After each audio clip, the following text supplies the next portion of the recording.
Et les recrues vont être des recrues basées sur certains critères comme jeune joueur, joueur libre en fin de contrat, joueur peut-être en fin de carrière pour avoir l'expérience et pas cher du tout, joueur en prêt. Voilà ce genre de mercato que l'on va faire peut-être sur les une ou deux prochaines saisons, je pense. Salutations à toutes et à tous, Steve, supporter of Marseille. J'espère que vous allez bien.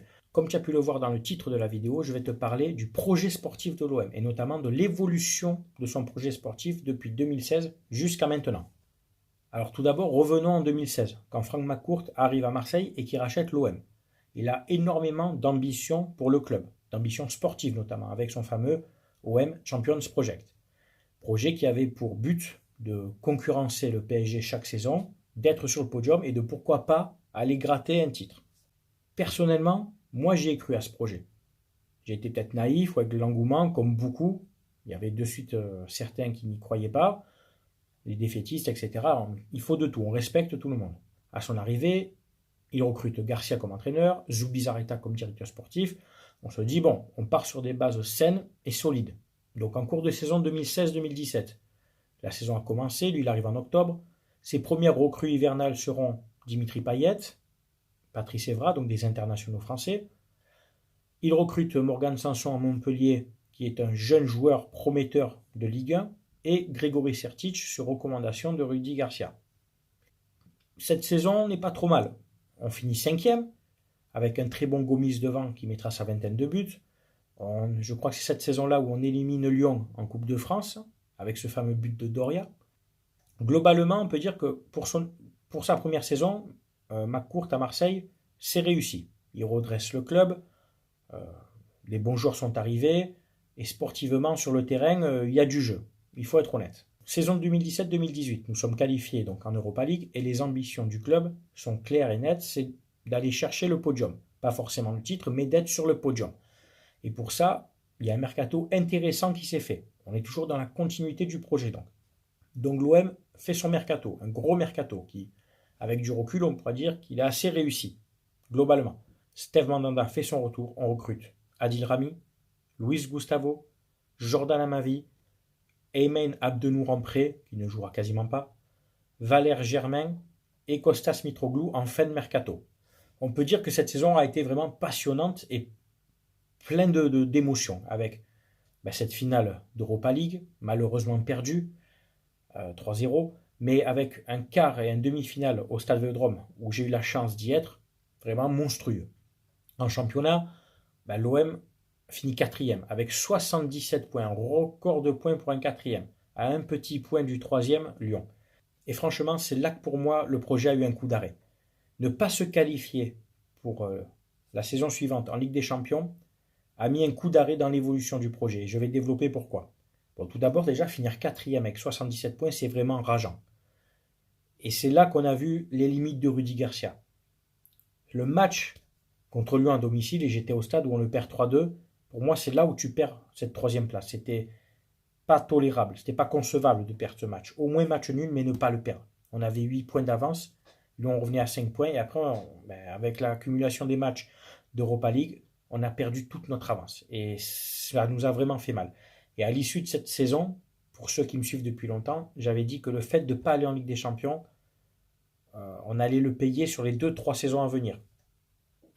La preuve, c'est ce qui s'est passé. Pourquoi?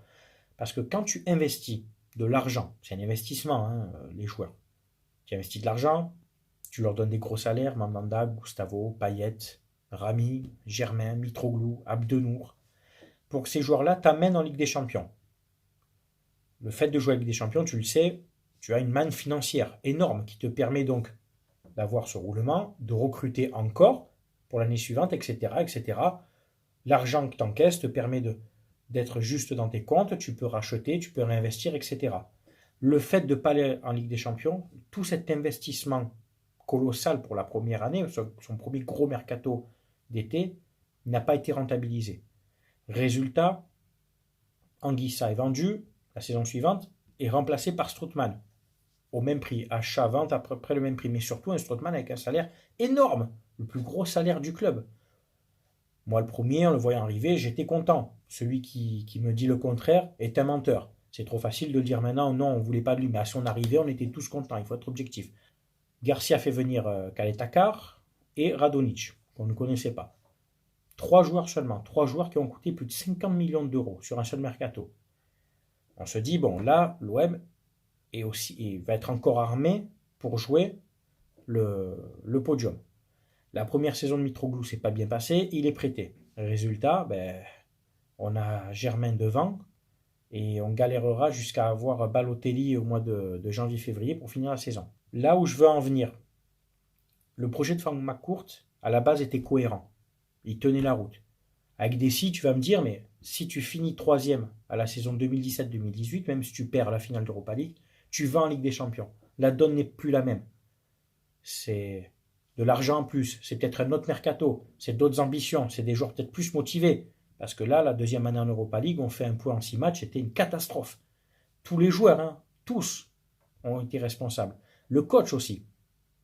Et là aussi où Jacques-Henri Hérault a sa part de responsabilité, c'est qu'à un moment, tu ne prolonges pas ton entraîneur juste avant un classico contre le Paris Saint-Germain, tu ne le prolonges pas de 2 ans, alors que pour l'instant, il n'est pas dans les objectifs. Et un monsieur comme Bernard Tapie, ça il avait très bien compris déjà à l'époque. Si un entraîneur ne lui donnait pas satisfaction tout de suite, ou un joueur, il ne lui donnait pas 2 ou 3 saisons. Pas de temps à perdre dans le football. Il changeait l'entraîneur tout de suite, ou il changeait le joueur, il vendait, il prenait un autre attaquant, un autre joueur, etc. Nous nous sommes entêtés avec Rudy Garcia pendant 2 saisons et demie. Tu vas me dire, la première, il réussit, il finit 5e. D'accord. La deuxième, 77 points. Mais globalement, sportivement, sur le papier, c'est un échec. Nous ne sommes pas 3e. Garcia n'a pas été capable de gagner les gros matchs. Il n'est toujours pas capable de gagner les gros matchs. Et normalement, il n'aurait pas dû faire cette 3e saison, où il nous a encore plus enterrés. Tu te rends compte que la 3e saison, on finit 5e avec 61 points, il me semble, alors qu'avec les 77 points qu'on avait la saison d'avant, tu finissais 2e. Comme quoi, tu vois, d'une saison à l'autre, on finit 4e avec 77 points, et la saison suivante, avec 77 points, tu peux être largement 2e. C'est pour ça, la saison d'avant, elle nous a vraiment fait mal. Le fait de ne pas être qualifié en Ligue des Champions, ça a vraiment mis un coup d'arrêt. Et on peut même remonter en début de saison. Quand tu ne gardes pas un Gomis qui te met une vingtaine de buts, qui connaît la Ligue 1, qui, qu'on le veuille ou non, qu'on l'aime ou pas, a été efficace. Surtout qu'en début de saison, il n'avait pas Payet autour de lui, il n'y avait que Thauvin, on jouait avec Zinedine Machache, etc. Kaoui, tout ce que tu veux, Gomis mettait ses buts quand même. Tu vois? Pourquoi prendre, Germain, je veux bien, mais pourquoi prendre un Mitroglou à 15 millions d'euros où tu n'as que la moitié des droits du joueur, en plus, et ne pas garder un Gomis qui est parti après Galatasaray et qui s'est régalé, qui a mis sa vingtaine de buts.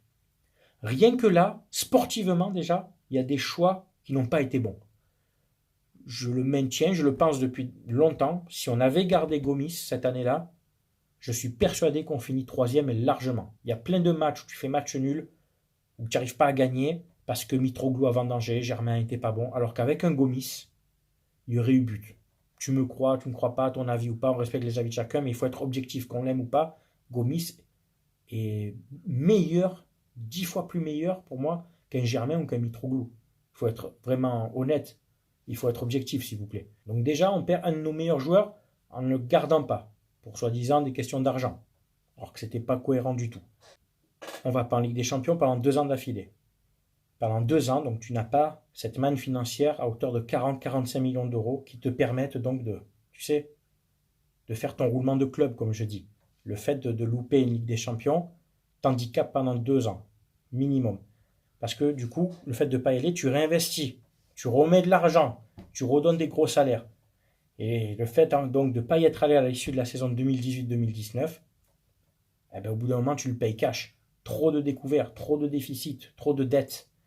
Le projet était bien parti, était cohérent, et il suffit de pas grand-chose. Tu sais, un projet cohérent dans une entreprise, quelque chose vraiment de stable, c'est comme un peu tous les rouages dans une montre, quoi. Il suffit juste d'une petite aiguille qui vient mettre la merde au milieu et tout s'effondre.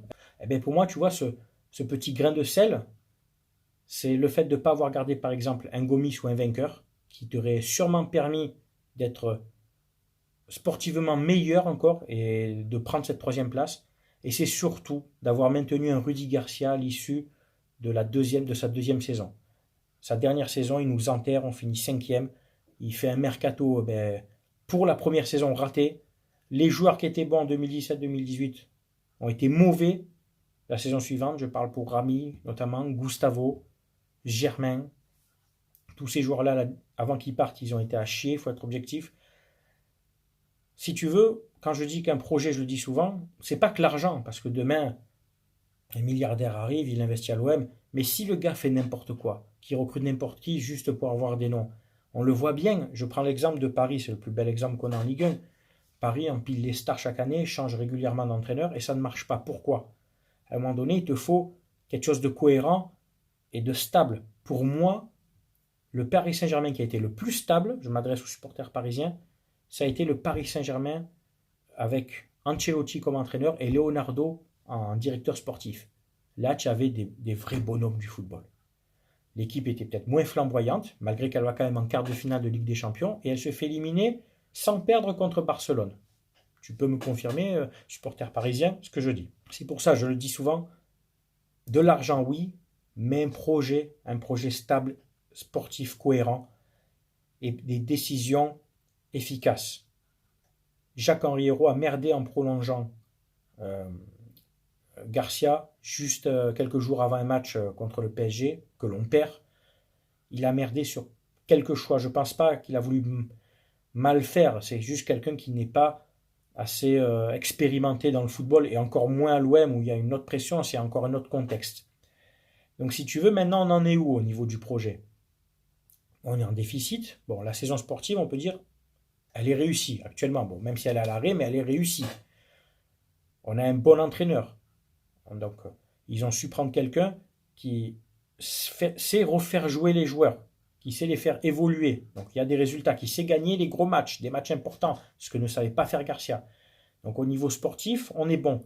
Mais maintenant, au niveau financier, qu'est-ce qui va se passer? J'ai fait une publication sur Twitter et Facebook où j'annonçais que pour moi, tant que McCourt sera président, il va vouloir forcément récupérer ses billes. Et pour les récupérer, c'est qu'est-ce qui rapporte le plus dans un club? Les sponsors, pas des masses, c'est la vente de joueurs, le trading de joueurs. Et on y arrive. McCourt va, tant qu'il restera là, peut-être deux saisons peut-être. On a tous pensé à une vente imminente, mais peut-être qu'on se plante tous. Il est encore là peut-être pendant 2, voire peut-être 3 saisons. Pour moi, il va essayer de récupérer au maximum son argent et assainir le club. Comme l'avait fait Margarita Louis-Dreyfus avant de vendre. C'était de vendre les meilleurs joueurs au meilleur prix pour renflouer les caisses. Ben là, c'est ce qui va se passer. Il va y avoir des ventes. Nos joueurs les plus vendables, Sanson, Camara, Kaletakar, Sarr, Thauvin, bref, j'en oublie peut-être. Et les recrues vont être des recrues basées sur certains critères comme jeunes joueurs, joueurs libres en fin de contrat, joueurs peut-être en fin de carrière pour avoir l'expérience et pas cher du tout, joueurs en prêt. Voilà ce genre de mercato que l'on va faire peut-être sur les 1 ou 2 prochaines saisons, je pense. Avec un entraîneur qui saura faire évoluer ces joueurs-là, tous ensemble. Des joueurs jeunes qu'il va falloir faire progresser, des joueurs en prêt qu'il faudra, le temps qu'ils seront là, les faire s'adapter rapidement à l'équipe. Donc pour ça, il te faut un très bon entraîneur, chose que Garcia n'aurait pas du tout su faire, je pense.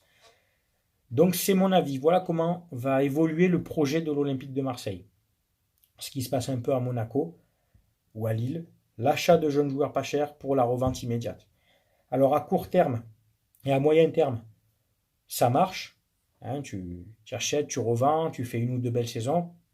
Mais le problème, c'est que tu repars à zéro à chaque fois. Tu refais venir des jeunes, tu n'as pas de continuité. Alors dans une Ligue 1 qui n'est pas très élevée, il faut être objectif, si tu enlèves Paris, tu peux t'en sortir en faisant comme ça. Tu arrives à peu près à sortir ton jeu, à être sur le podium, 2e ou 3e. Tu vends tes meilleurs joueurs, tu en rachètes d'autres que tu arrives à vite faire évoluer. En Ligue 1, tu y arrives, je pense. On le voit avec Lille, qui est juste à nos trousses, qui arrive malgré qu'ils aient vendu leurs meilleurs joueurs, ils sont encore là. Et bon, Monaco, ils ont trop vendu pour moi. Ils ont vraiment vendu tous leurs meilleurs joueurs, et là, ça redémarre, c'est peut-être une année de transition. Mais voilà pour moi où on en est, ce qui va se passer. Je me tromperai peut-être, mais c'est ce qui va pour moi se passer pour le mercato d'été, celui d'hiver qui va arriver, etc.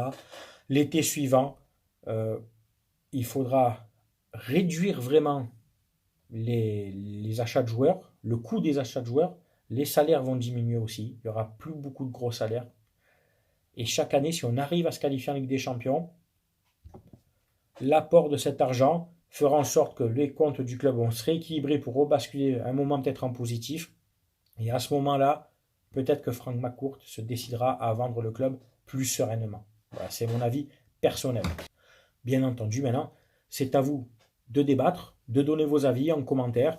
Tu le sais, avec moi, on respecte les avis de chacun sur ma chaîne YouTube, sur mon Facebook, Twitter ou Instagram. Vous êtes tous les bienvenus.